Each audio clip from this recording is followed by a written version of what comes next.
Gabon, saiatuko naiz itziar eta ea sartzerik daukan.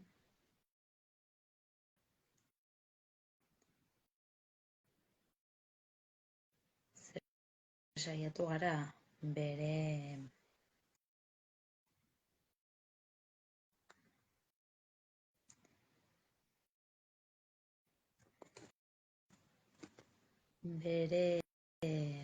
Instagrametik saiatu gara, baino ezin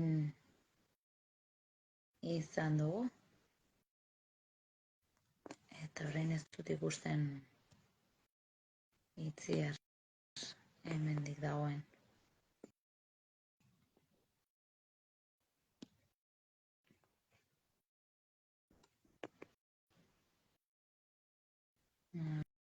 A ver.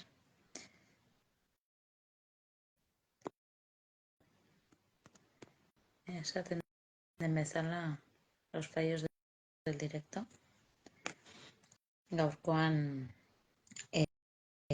heriotzaren... A ber, itziar? A ber, txoine? Bai, beste kamara daukaz orain? Hori da. Listo. Bai, lortu dugu. Esaten ari nintzen hori. Bai. Zuretik saiatu garela, eta arazoak egon direla, eta bueno, ari nintzen sarreratxo bat egiten hori. Nola gaur heriotzaren pedagogia zibiliko garen superpotere gisa. Así que, zurea da hitza, itziar. Vale, oso ondo. Barkatu eragozpenak, ez dakit ze pasatu zaidan, eta bueno, hasiko gea denbora galdu gabez, ez dizu denbora gehiago galduaraziko naroa, badakit oso lanpetu da zabiltzala bai etxian eta lanian. Orduan, eskertzen dizut momentu hau, pixka bat zure lanari buruz aritzeko, eta pixka bat kontatzeko heriotzaren pedagogia zertan datzan. Badakit 2000, okerrez banago, 2014tik zabiltzala heriotzaren pedagogia lantzen, eta hitzaldiak eta tailerrak antolatu dituzula, baina bueno, nahiago dut zuk kontatzea pixkatxo bat, ibilbidea eta batez ere lehenengo, nordan aroa, ez da zaizu inporta, pixkatxo bat kontatzea den hori. Oso ondo. Bueno, hori Naroa Martínez Suárez naiz, ama, alaba, laguna, ez, eta olako rolak guztiok ditugunaz gain, bueno, ogi bidez irakaslea, horrezkuntza lehen hezkuntzan, eta psikopedagogoa ere banaiz. Eta azken urteotan, zuk esan duzu, hasi nintzen gradu bukaerako lana 2014 egiten, 15ean aurkeztu, beraiz laizter 10 urte, heriotzaren pedagogian murgiltzen hasi nintzenetik. Oso ondo, oso ondo. Eta nire galdera litzake nola hasi zinean pixka bat heriotzari buruzko ezakit kezka, hausnarketa edo gaiarekin zure bizitzan? Bueno, egia da, horrela aditu edo formakuntza sakonago bat jasotzen eta laneko beharragatik hasi nintzen. Ni gradu bukaerako lana HHen aurrezkuntzan egin nuen, baina ordurako LH eta psikopedagogia eginak nituen, lanean emanak nituen hezkuntza formalean 2 urte, eta 2 urte horietan, somatu genuela, hainbat kasutan, hainbat kasutan, heriotzak zenbat mugitzen zituen umeak, familiak, eta familia mugitzen den hortan, noski aurrak ere, ezta. Orduan, somatu nuen, etzela bizitzen nire etxean, nire jatorrizko familian bizi izandako naturaltasunarekin, ezta. egia da nik, bueno, lehenengo aitona 7 urterekin hil zitzaidan, baina argi eta garbi azaldu zitzaigun hasieratik.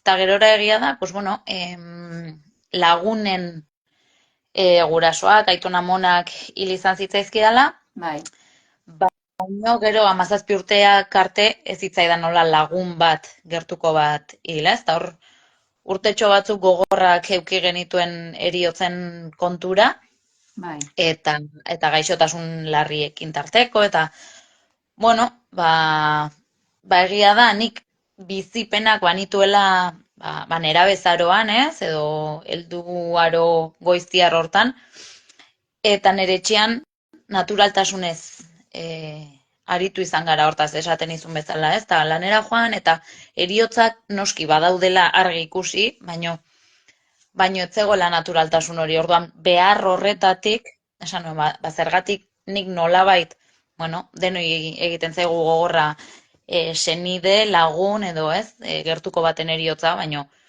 bai. zergatik batzuk naturaltasunez eta beste batzuk tabuan eroriak, ez? Eta hortik abiatu zen gehien bat.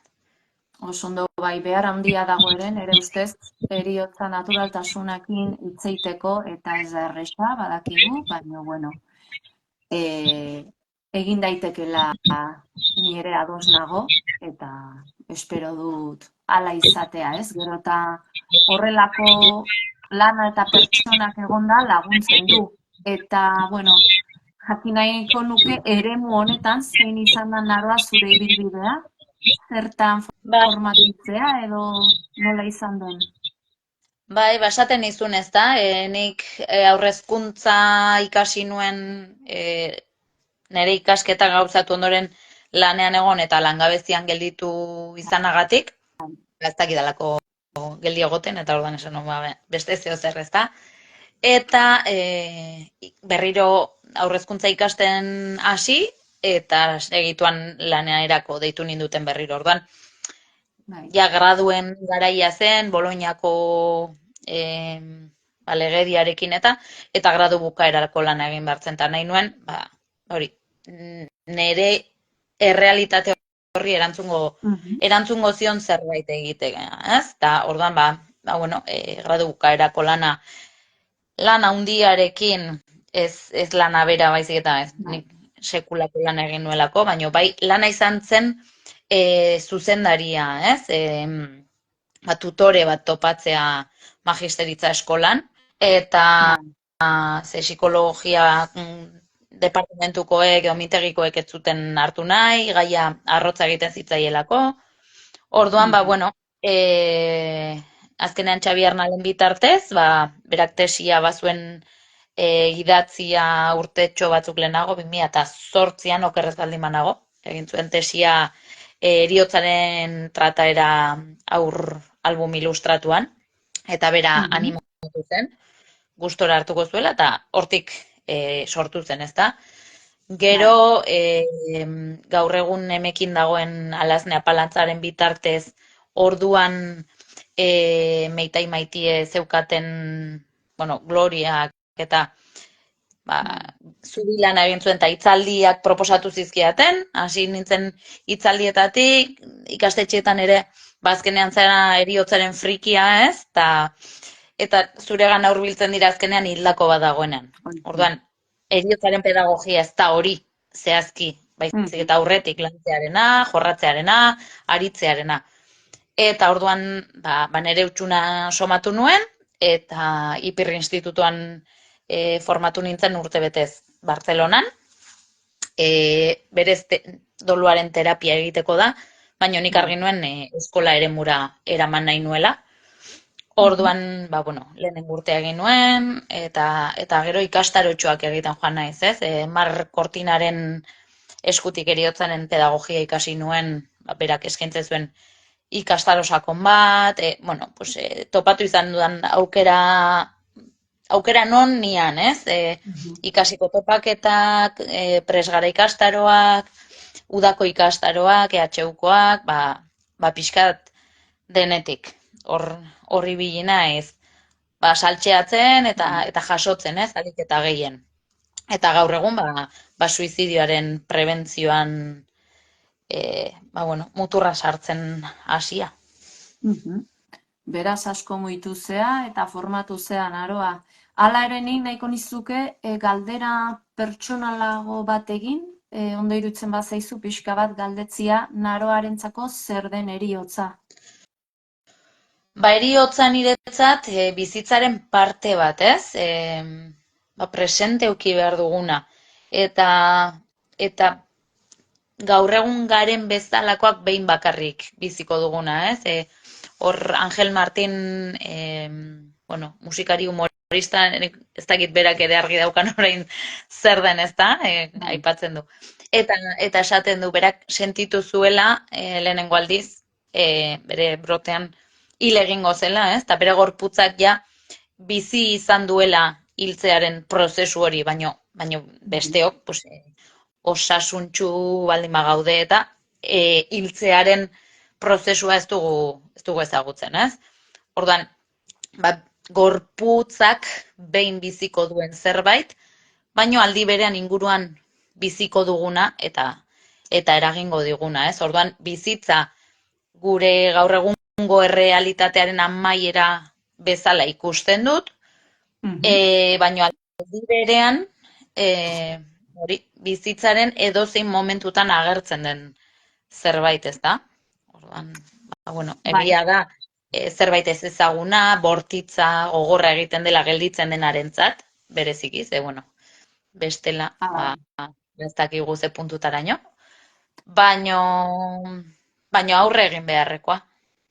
Hori da. Guk adibidez ere etxean hitz egiten dugu saiatzen gea naturaltasunez hitz egiten eta pixka bat guk erabiltzen dugun hitza energia da eta gure ustez horrela transmititzen diegu semei, ez? Energia garela dena pentsamenduak eta gu geuk eta azkenean heriotza izan daitekela eraldaketa energetiko bat, ez? Ta pixkat jarduten gea, hortan pixkanaka eta gure intentzia ere da naturaltasun hori ematea, ezta?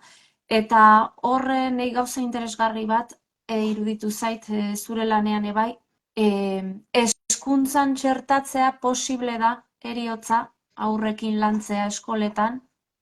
Posible eta niretzat beharrezkoa, ezinbestekoa. Egia da gaur egun, zoritxarrez, irakaslearen esku edo irakaslearen baitan gelditzen dela, ez? Ez dago inon jasoa heriotzaren pedagogia eskaini behar denik, eta zoritxarrez, hor zintzirika gelditzen da, baina noski. Hor badaude ikastetxeak berak nahi baldin badu gaur egun gainera modan daukaten ikastetxeen autonomia maila, eta hortan ikastetxeak badauka aukera bere dokumentuetan sartzeko, eta noski niretzat beharrezkoa izan beharko lukeena da hezkuntza kurrikulumean barne hartzea. Ze bai hitz egiten da bizitzaz, heriotza aipatzen da hola anekdotikoki, baina heriotzaren kontzientzia zabaldu behar denik, ez du inon aipatzen. Eta aurrezkuntzatik norberaren ezagutza eta aipatzen da eta gorputza, baina bizi prozesua, bizitza zikloa, heriotzaraino zehazki aipatu behar denik ez da azaltzen. Eta azkenean gelditzen da irakaslearen esku, eta noski, irakasle denok ez gaude denean trebatuta inondik inora, baliabideak eskaini behar zaizkigu, eta baliabide horietan ere, nik nire borroka pertsonala da, baino laguntza psikologikoa ere beharko genukela argi daukat.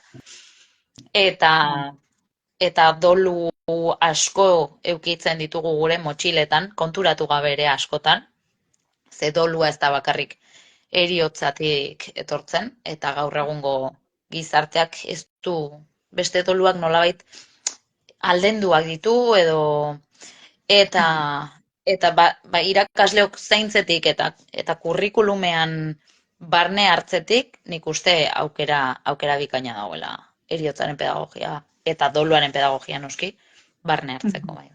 Bai, erabat ados nago, ni zurekin hainbat Bizitzarako oso importantea diren hainbat gauza, hortan heriotzaren pedagogiak txertatu beharko luke hezkuntzan, eta baita, hori, pentsamendua eta emozioak nola kudeatu, bizitza hobe bat sortzeko, ez da, nik usten dut, pixkanaka ea lortzen dugun, hori aurrera ematea, eta baita ere, esan dezun doluaren laguntza hori ere, bai, ez da, familietan.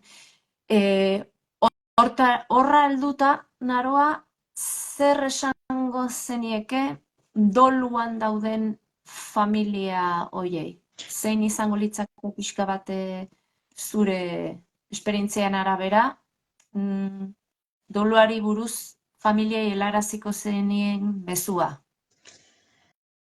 Bale, lehenik eta behin prozesu naturala dela, lasai egoteko, egin beharreko bide bat dela. Familiako kide bakoitzak era batera biziko duela, dolu prozesua individuala dela, baina individuala izan da ere sare batekin bizi behar dela. Konpartitutako doluak arindu egiten direlako, ez isildutakoak. Gero, bai azpimarratuko nuke ze, orain ja ez da inbeste, baino bai egon direla garaiak, dolua ez, urte bete, zenbat irauten duen ez da, urte bete eta ziklo oso bat, eta ez dakizar, bi urtetik gora, ez, bereziki umeen kasuan oso eliptikoa da dolua, ze elkartzen zaizkie bizipen berriak ulermen maila berriarekin, ezta? Orduan, argi izan dezatela, joan etorriak egongo direla, orduan, dolu bat nire ikuspegitik bizitza osorako da. Beti egongo dira bizipen berriak utxune horrekin, bizi beharko ditugunak, ausentzia horrekin. Niretzat bizitza osorako dela,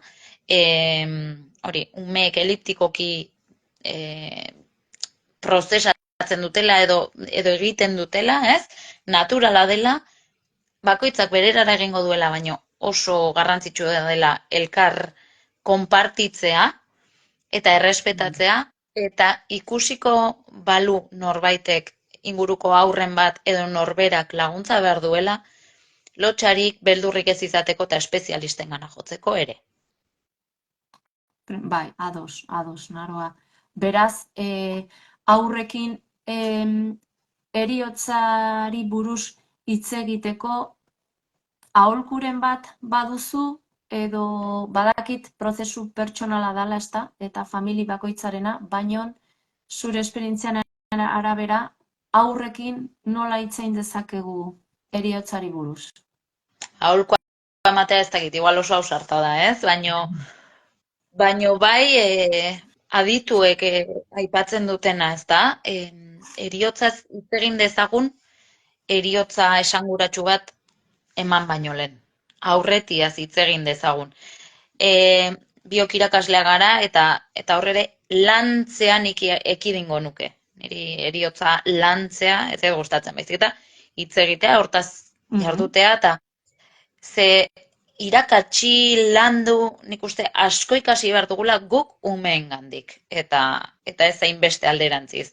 Eta beti hurbildu egiarekin, nik beti esate dut autentikotasun hortan, naturaltasunez, egunerokoan badaude aitzakiak, arrazoiak hitz egiteko, eta eufemismorik ez erabili, Zuk lehen aipatzen zenuen itziar gainera, zuen etxean energiari buruz aritzen zaretela, beste familia batzuetan, gainera gaur egungo gizartean oso gertu ditugu sinismen desberdinak, erlijioak izan edo ez, orduan norbaitek baldin badu olako sinismenen bat, erlijioren bat konpartitu, beti ere argi utzita, bertsio, edo ikuspegi desberdinak jaso daitezkela inguruan zehola da, baina bereziki egiatik, errespetutik, eta eta aurretik, beldurri gabe, norbere lan pertsonala egin da, ze Mark Cortinak beti esaten du, eta ni ala sinistuta nago, ze lan pertsonala egin behar da, ez du balio borondate onarekin bakarrik. Eta lan pertsonalak ez du esan nahi ez dakit zenbat urte eman ditudala terapian edo psikologarenean, ez, baizik eta gure motxila ireki, eta alfombra azpian zer daukagun hausnartu, izan daiteke terapian, izan daiteke hausnarketa pertsonala, edo izan daiteke lagunekin kafe bat hartzen, konfidantzazko lagun hoiekin, zer mugitzen gaituen eta heriotzak zer mugitzen digun. Eta hori, presente euki, eta ez baldin bagara gai ikusten, eta aurren beharra badagoela dagoeneko ikusten baldin badugu, laguntza eskatuta ere. Beti egongo da inguruen norbait prest, aurro horiek hartzeko eta jasotzeko, Sarea egin dezagun helduok ere. Tribuan, orain modan dagoen tribuan ezitze hori, errekuperatu dezagun. Bai etxetik eta behintzat eskolatik ere, egin dezakegun lan guztia, beti honen alde, niretzako ere primerako lana izango litzake. Naro, agian bukatzen joateko, nik superbotere kontzeptua landu dut, proiektu batean, liburuak idatzi ditut umeak alduntzeko eta laguntzoko pixkat pentsamenduekin haien bizitza hobe bat eraikitzen. Kokatuko zenuke heriotzaren pedagogia superbotere hoietako batian, lasai hitz egin ahal izatea heriotzari buruz, ahalik eta famili gehienetan? Noski, ze informazioa esaten da, ez? La información es poder, esaten da gaztelaniaz, ez? Informazioa boterea da. Eta noski. Gainera informazio bat gure bizitzaz, gu garenaz. Adituek esaten dute, ez baldin baduzu ume bat bizitzarako ezten, heriotzarako ezten, ez duzu bizitzarako ezten, Mark Cortinak eta bestelako batzuek esaten dute, eta argi dago. Ez baldin badakigu gu zer garen, nora goazen, zer nondik gatozen, ahul gaude, ez? Eta bai, boterea hori da, informazioa eukitzea, eta heriotzaren berri izatea bizitza osotasunean bizi ahal izateko. Eta mahai gainean jarri, eta noski beldurra ematen digula, ez dizkigula askotan mugitzen sentimendu, emozio erosoak, baino denon artean konpartitzen baldin badugu hori ere arindu egiten da. Orduan bai, heriotzaren pedagogia nik uste superbotere bezala etiketatu dezakegun laitzia. Primeran, Naroa. Eta ze garrantzitsua dan esan dezuna ere, ez da, jakitea, ez, nortzu garen, zertara etorri garen, eta betiko galdera hoiei, ez, lekua ematea, ez da, hausnarketa moduan, edo botere moduan. Eta amaitzeko, Naroa, zerbait gehiago komentatu nahiko zenuke, ez dakit inorrek zerbait galdetu nahi dun, amaitzeko, zer borobiltzeko, esan nahiko zenuke zerbait? Ez, eskerrak ematea horrelako, superpoteretan, ez? Ahalduntze hortan, filosofiatik ere ikutua daukaten proiektuetan, heriotza barne hartzeagatik, eta tartetxo hau hartzeagatik. Eta deno hau animatu, gure motxilak begiratu, eta hortik botereak atera ditzagun. Primera, Naroa, mila esker berriro ere, zure denboragatik, zure lanagatik, eta espero dut denon artean heriotzaren pedagogia superbotere batean bilakatzea. Eta Mi esker zuzian.